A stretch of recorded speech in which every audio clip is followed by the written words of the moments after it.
કહેવાનો મારો અર્થ કે જે સત્ય છે ને એને છુપાવ્યું છે કઈ.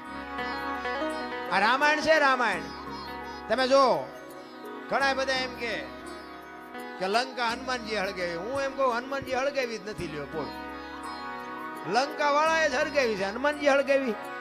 દિવાળી કોને મૂકી હતી? તા ઓલો બચવા હાટું માણા ભાગા ભાગ આપણને કોઈ હળગાવે ભાગા ભાગ ન કર્યું. ગોદડા એમને જ મીટાડ્યા હતા, તેલ એમને રેડ્યું હતું, દિવાળી એમને મૂકી હતી. હનુમાનજી તો બચવા હાટું ભાગ્યા. હવે ગોદડા હળગતા વેરાણા લંકા હળગી, એમાં હનુમાન નો વાંક શું? હનુમાનજી લંકા હળગાવી, હનુમાનજી હળગાવી જ નથી. અને આખી દુનિયાને ખબર છે પાકું કોઈ કરતું જ નથી. બીજી વાત તમને કરું કે સીતાજી જનક મહારાજ ની દીકરી મિથિલા નરેશ હવે શિવ ધનુષ નું ઘોડો ઘોડો કરીને ફરતા. અને પછી જનક મહારાજ જોઈ ગયા કે હવે આ શિવ ધનુષ ને મારી દીકરી જો ઘોડો ઘોડો કરીને ફરતી હોય તો આના મૂર્તિયા હાટું શું? આના માટે મૂર્તિઓ મારે કેવું ગોતું? એટલે પછી સંયમવર રચવાનું નક્કી કર્યું કે આ ધનુષ ને જે ભાંગે એને મારી દીકરી વરમાળા પહેરાવે. હવે ઈ સંયમવર રચ્યો ને એમાં કે રાવણ હતો એવું કહે છે. હાચું ખોટું મારો રામ જાણે હો. ઈ રાવણ થી કે ચોખા જેટલું ધનુષ હેલ્યું નહોતું. હવે એનેથી ચોખા જેટલું ધનુષ નું હેલ્યું તો વનમાંથી સીતાજીને આખે આખા ઉપાડી ગયો. આનું શું કારણ? આખે આખા સીતાજી ઉપડે. સીતાજી ઘોડો ઘોડો કરીને ફરતા હતા. ઈવડું એ ધનુષ રાવણ હલાવી ન હોય. અને વનમાંથી જેથી લક્ષ્મણ રેખા ઓળંગી ગયા અને સીતાજી આખે આખા ઉપાડી ગયા. આપણને માયનામાં આવે. પણ આમાં એક વાત પડી છે. ભોળાનાથ અને પાર્વતી બે જયારે હિમાલય ઉપર હતા ને ત્યારે પાર્વતીમાં વિષ્ણુ ભગવાનને અહીંયા બેહવા માટે ગયા અને વિષ્ણુ ભગવાને મકાન બનાવ્યું. એટલે લક્ષ્મીજી બધું બતાવવા માંડ્યા. જો આ મેં મકાન બનાવ્યું, અહીંયા અમારે જમવાનું, ને અહીંયા અમારે રહેવાનું, ને અહીંયા હુવાનું, ને અહીંયા રસોડું, ને અહીંયા ફલાણું, ને ફલાણું. બૈરાનો સ્વભાવ હોય. ઘરમાં કઈક વસ્તુ લાવે આજુબાજુ બૈરા ભેગા થઈને બધું દેખાડે. એટલે પાર્વતીને કહે છે કે મેં આ બધું બનાવ્યું અને તમારે દીકરા મોટા થયા કે મકાન બકાન કઈ કરવા નથી. એ કે આ તો અમને હાય વિરુદ્ધ નહીં હતા. પાર્વતી ઘરે આવીને ભોળાનાથ ને કહે છે કે પ્રભુ મકાન આપણે નથી કરવું, આ છોકરા મોટા થઈ ગયા. ભોળાનાથ વિચાર કરે ખરું મકાન નું અત્યાર સુધી કોઈ ધ્યાન મગજમાં આવ્યું જ નહોતું, અત્યારે ક્યાં જાય? એટલે કે વિષ્ણુ ભગવાન ને અહીંયા બેહવા ગઈ હતી ને એમને કે સુંદર મજાનું મકાન બનાવ્યું કે આપણે નથી બનાવું. એટલે કે એ વાત સાચી તમારી, પણ કે આપણી પાસે પૈસા નથી. હું તમને ભભૂતિ આપું, ભભૂતિ લઈને જાઓ વિષ્ણુ ભગવાન પાસે, એના બરોબર હોનું લઈ આવ્યો અને હોનું વેચીને આપણે મકાન કરીએ.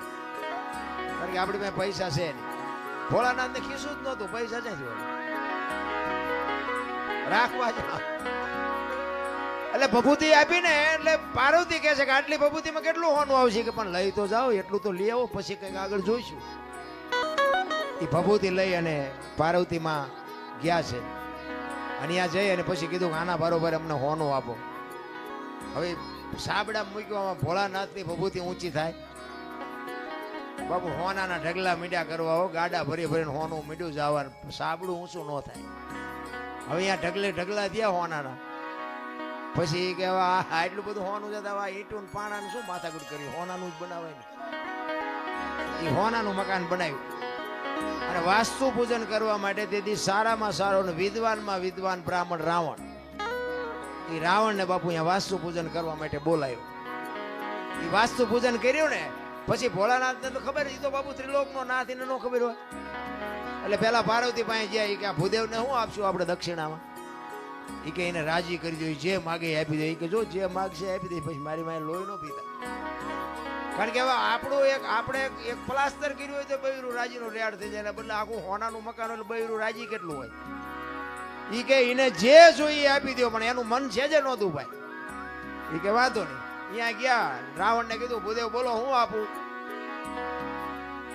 એ કે જે આપવું એ આપો. ને કે ના તમે માગો એ આજ આપવું છે. એ કે આવું મારે એક મકાન જોયું છે. ભોળાનાથ કે તથાસ્તુ.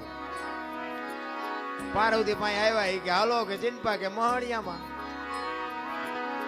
એ કે કા? એ કે આ મેં બામણ ને આપી દીધું દક્ષિણામાં.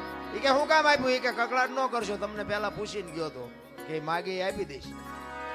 અને પછી બાપુ પાર્વતી ગયા અહીંયા રાવણ ની પાસે અને રાવણ પાસે જઈને બાપુ પાર્વતી કહે છે કે ભૂદેવ ભૂદેવ માંડ માંડ મકાન બનાવ્યું તમે લઈ લીધું ને? લઈ લ્યો, પણ આ મકાનને જો એક દી ભડકે ન બાળું તો હું શક્તિ નહીં લખવું, અહીંયા લખી લેજો. આ સીતાજીને બાપુ અહીંયા જવાનું જ હતું, નકર સીતાજીની બાપુ એની સામે દ્રષ્ટિ પડે ને તો રાવણની રાખ બાપુ આ ધરતી ઉપર ન પડે, રાખ ઉડી જાય. ઈ દીકરી હતી સીતાજીને. તમે શું માનો છો? એની તાકાત જ નથી કે રાવણ એની સામે દ્રષ્ટિ કરે. અને રાવણે બાપુ સીતાજીને ઉપાડ્યા ને તારે માં કહીને ઉપાડ્યા છે કે માં તું આવ્યો ને તો મારો બાપ આવે, અને ઈ મને મારે ને તો મને મુક્તિ મળે, અને અહીંયા આવે ને તો મારી લંકા પવિત્ર થાય. બાપુ રાવણ જેવો તેવો નહોતો. 4 વેદ જેના મોઢે હોય, 9 ગ્રહ જેને ઢોલીએ બાંધ્યા હોય, પવન પાણી ભરે વાહ વાસીદું કરે, ગણે ગાયું ચારે, રવિ રસોઈ બનાવે, શિવ જેનો ભંડારી હોય, યમના દૂત બાપુ એને રજા લેવા આવવું પડે કે અમે એનો જીવ લેવા જઈએ. એ અને આ ધરતી ઉપર 14 ચોકડીનું રાજ કર્યું રાવણે. સતયુગ, દ્વાપર, ત્રેતા ને કળિયુગ 4 યુગની એક ચોકડી થાય. 14 ચોકું ને 56 યુગ સુધી આ ધરતી ઉપર રાવણ રહ્યો છે એવું કહે છે સંતો. કેટલું એનું તપોબળ છે, કેટલો વિદ્વાન છે. અને રામ ને બાપુ ઠેઠ ત્યાં સુધી થકો થયો તો બાપુ એનું ભજન તો કઈ હશે ને, પણ આપણને છે ને કઈ આમાં સમજાતું જ નથી. આપણે મને તો એમ થાય કે ચારે બાજુ કથાયું વંચાય છે, ધૂનું બોલાય છે, ભજન થાય છે, માતાજીના માંડવા થાય ને, હવન થાય ને, પ્રતિષ્ઠાયું થાય ને, મંદિર થાય, તો બગાડ કાં નથી ઉભો રહેતો?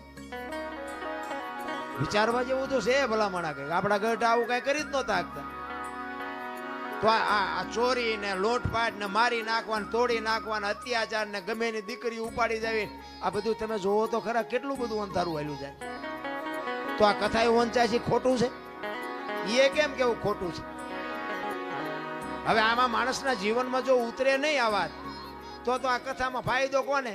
મંડપ વાળાને, સાઉન્ડ વાળાને, સાજિંદાને, અમારા જેવા કલાકારને, રસોઈયો હોય ને, બાકી કોને ફાયદો? હવે તો આ 2-5 લાખ રૂપિયા 10 લાખ રૂપિયા આમાં નાખવા દેના કરતા 5 ગાયું ખડમાં દઈ દીધા હોય તો. ગામો ગામ કથા એવું વંચાય, ગામો ગામ. અમારે તો રોજ ફોન આવે કે અમારે પ્રોગ્રામ રાખો, અમારે રાખો. અમે પછી કહી દે કે આટલા થાય છે, કથા એવું કરો જે કરો એ. અરે બધું ડીંગો ડીંગ હાલે ભલામણ. મને એમ થાય કે આ ખોટું છે એવું નથી કહેતો, પણ બગાડ અટકવો જોઈએ બાપુ. જો આ સત્ય હોય અને કાં ઓલા કે ને કે કાં તો ઓલામાં ફેર ને કાં તો ઓલામાં ફેર, સત્ય હોય તો આ બાપુ દુનિયામાં કંઈક. હું એમ કહું છું કે 5000 50,000 માણા ભેગું થાય, એમાં 10 તો સુધરવા જોવે કે નહીં. અમે એક જગ્યા આમ ગુજરાતમાં ક્યાં ગયા હતા, ગામનું નામ ભૂલાઈ ગયું. કથા એટલે અમે જોયું કે કથા છે, એમ ગાડી હાંકતો એ વખતે.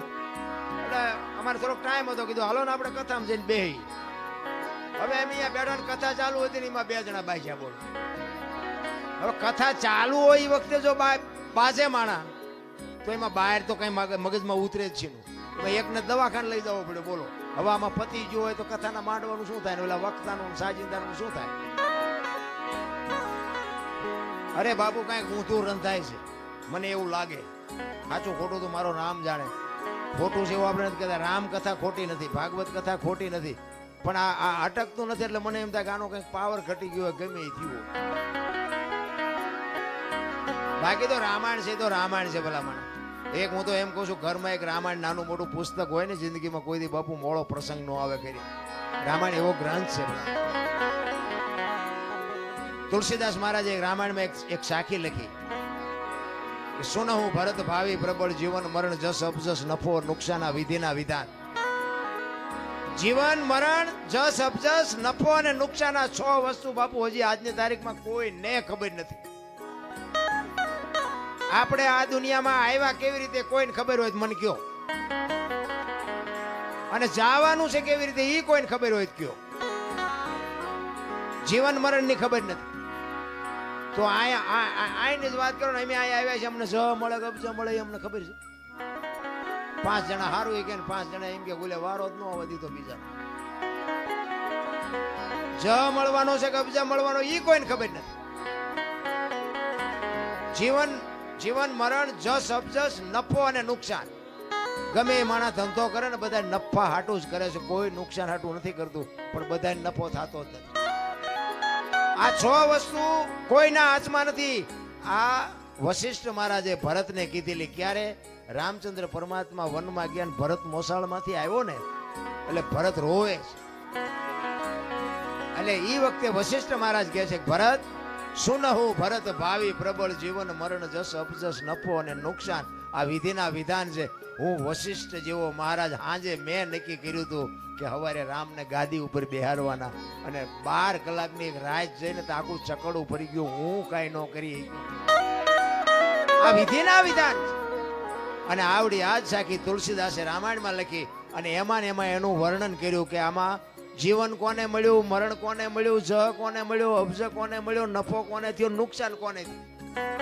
રામાયણમાં ઈ કે નુકસાન કોને થયું અને નફો કોને થયો. તો નુકસાન બાપુ રામની માં કૌશલ્યાને થયું. જુવાન જો દીકરો ને વહુ બે વનમાં જતા હોય તો માં માથે તેથી કેવી વીતી છે. નુકસાન થયું કૌશલ્યાને, નફો થયો સબરીને. બાપુ રામ ને અહીંયા જવું પડ્યું. કાંઈ લેવા દેવા નહીં. ભીલડીની દીકરી બાપુ, કોઈ વેદનું, શાસ્ત્રનું, માણાનું, ગામનું કોઈ જ્ઞાન નહીં. રામને અહીંયા જવું પડ્યું. સબરીને બાપુ નફો થયો ને હગી જનેતાને નુકસાન થયું. તો કે જીવન કોને મળ્યું અને મૃત્યુ કોને મળ્યું. મૃત્યુ મળ્યું રાજા દશરથને. રામ જેવો દીકરો હોવા છતાંય બાપુ મૃત્યુને રોકી ન શક્યો. મૃત્યુ મળ્યું દશરથને, જીવન મળ્યું અહલ્યાને. હરાપમાંથી મુક્ત થઈ ગઈ. તો કે આમાં જ કોને મળ્યો ને અબજ કોને મળ્યો. અબજ મળ્યો કઈ કઈને અને જ ખાટી ગયા વાંદરા. તેથી રામને કોઈ નો કામમાં આવ્યા, વાંદરા જ કામમાં આવ્યા. આખી અયોધ્યાને ખબર હતી. ક્યારે લક્ષ્મણ મૂર્છિત થઈ ગયો ને હનુમાનજી મહારાજ જયારે સંજીવની લેવા ગયા અને લઈને આવતા હતા ને ભરત જોઈ ગયો. એ કે રાક્ષસ કોક પર્વત લઈને જાય છે, મારા ભાઈની વનમાં છે, અહીંયા નાખશે ને તો કઈક નુકસાન કરશે, એટલે આને પાડું હેઠો. એ બાણ મારીને હનુમાનને હેઠા પાડ્યા ને એ વખતે હનુમાનજી આખી ડિટેલ આપી કે આવી પરિસ્થિતિ છે, લક્ષ્મણ રે એવું નથી અને હું એની સંજીવની લેવા માટે જયો હતો અને એટલા માટે તમે મને આ પાડ્યો. હવે દીવ ગયા પહેલા ન પગું, લક્ષ્મણની જોખમ થઈ જાય. આખી અયોધ્યાની વસ્તીને જાણ થઈ કે લક્ષ્મણની આ પરિસ્થિતિ છે, પણ જ્યાં નહીં કોઈ. ભરતે કીધું કે બાણ ઉપર બેસી જાઓ, હાલો હું તમને મોકલી દઉં. હનુમાનજીને કઈક પાવર હતો તો આ ભરતજીએ ઉતાર્યો. કારણ કે બાપુ વસ્તુ છે ને કઈક છે. રામાયણ છે તમને મને આ એક રસ્તો બતાવવા માટેનો ગ્રંથ. સીતાજી લક્ષ્મણ રેખા ઓળંગી ગયા અને હરણ થયું. મેં કીધું એમ સીતાજીનો બાપુ કોઈ એની માથે દ્રષ્ટિ ન કરી શકે, પણ આપણને આ માર્ગ બતાવ્યો છે કે જે બાપુ લક્ષ્મણ રેખા ઓળંગી જાય ને એનું આ દુનિયામાં હરણ જ થાય. લખવું હોય તો લખી લેજો. પછી બાપને હોય ને દીકરાને હોય ને માને હોય ને વહુને હોય ને દીકરીને હોય, મર્યાદા કોઈ મૂકી દે એટલે બાપુ હરણ જ થાય. રાવણ મરી ગયા હું માનતા નહીં. ગામો ગાયમ છે રાવણ, પણ જે મર્યાદા મૂકી દે એટલે આ દુનિયામાં હરણ જ થાય. બાકી વાતમાં કાંઈ છે. એક સબરીનો પ્રસંગ કહી પછી મારી વાણીને વિરામ. સબરી બાપુ હમણાં મેં ગુરુની શિષ્યની વાત કરી. મૂળદાસને હજી સાંભળવાના છે. મૂળદાસ બાપુની વાત લઈ લો હાલો ને, પછી સબરીને વાહે રાખો. મારે જોકે જ્યાં જઉં છું ને ત્યાં મને 2-3 વખત બેહારી અને કાઢ લે શીખ. મારી પાસે શું કાઢવું? બધા સાંભળેલો જ છે મને. આમાં કઈ નવું તો કઈ છે નહીં. એટલે એ તો મને ખબર છે. નહીં બોલી કોઈ નહીં બોલે એ ખબર છે. પણ આ દેહ ને એક દી બાપુ દુનિયા દિવાળી જ મૂકવાની છે. બાકી એક દેહ થી જો 5 આત્માને આનંદ આવતો હોય તો એમાં લડી લેવાય. એમાં કઈ સવાલ જ નથી. મારે લાગે હું એવો કોઈ મોટો કલાકાર નથી, પણ એવી ગુરુ મહારાજની, મારા માતા પિતાની, કંઈક તમારા ભાઈ બંધ દોસ્તારોની કૃપાથી આ મારો દીકરો રહ્યો. પૂછો આના નંબર જ મેં આને આપ્યા. તારા નંબરથી વાત કરજે ને મને કોઈ બપોર હુવાય નહીં દે. દરરોજ 10-15-20 ફોન આવે. અમારો પ્રોગ્રામ કરો, તમે કયો એ પૈસા ના આવો. કહેવાનો મતલબ કે કાંઈક ગુરુ મહારાજની કૃપાથી મળ્યું છે એટલે બોલાવે. મારા ગામમાં કેટલાય ડાયા માણા નહીં હોય મારા કરતા. પૈસાદાર છે, મારા કરતા રૂપાળા છે, આબરૂ વાળા છે, બધું એ છે. કોઈ નથી ફોન કરતું. એટલે એ ગુરુ મહારાજની કૃપા છે અને બધા સાંભળે છે એટલા માટે.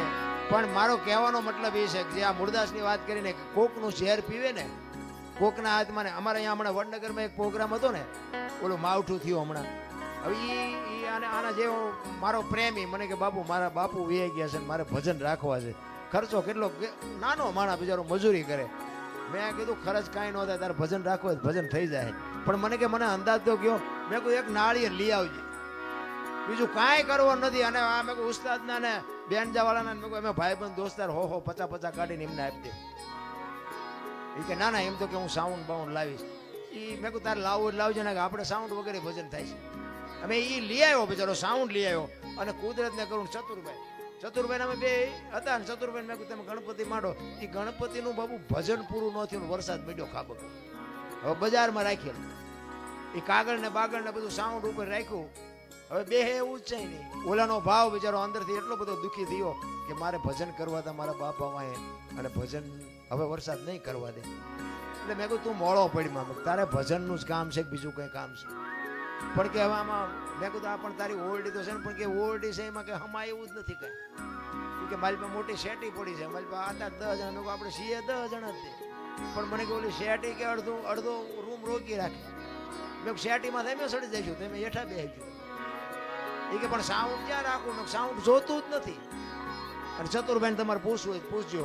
વગર સાઉન્ડ એ બાપુ ભજને કર્યા ને થાળે કર્યો ને ધૂને કરીને પરભાતી કરીને ઊભા થયા. બાપુ એનું હયું એવું ટાઢું થયું ને કે બાપુ મને એમ હતું વરસાદ આવ્યો એવું ભજન નહીં થાય. કહેવાનો મારો મિનિંગ કે ભાવ છે, પ્રેમ છે. અને અમને આપ્યું એને જો પીરસીને તો અમારા જેવા નમાલાય કોણ કહેવાય ભલા. મારે માણાની કોઈ જરૂર ન હોય. મને તો એવા અધિકારી 5 બેઠા હોય ને એટલે મને એમ થાય શું અમને આપી દઉં. બાકી તો કોઈ બાપુ અમારે અહીંયા કોઈ કોથળા નથી નાખી જવાનું. પણ મારો કહેવાનો મિનિંગ એ છે કે આ કંઈક લેવા જેવું છે, આ કંઈક ખાવા જેવું છે. આમાંથી 2 જણાને મારી વાત ગળે ઉતરે ને એટલે મને એમ થાય કે મારી રાત સુધરી છે, બસ બીજું કાંઈ છે નહીં. કોકના જીવનમાં બાપુ કોકના દુઃખમાં જો ભાગ પડાવી શકી ને તો જ મારો નાથ નોંધ કરે, બાકી એમ નામ નથી થાય એવું.